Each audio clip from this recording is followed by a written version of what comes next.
Ladies and gentlemen, this is my General Electric brand new dishwasher, portable, and it ran for 3 hours plus.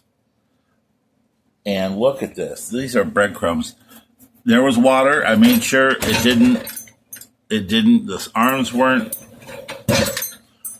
I made sure there was nothing on the arms.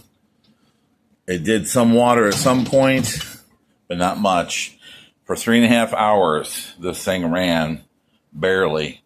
It's flipped my circuit breaker. It's just not working. ABC Warehouse won't take it back. And General Electric, $700. $700. What a disaster. And they won't fix it.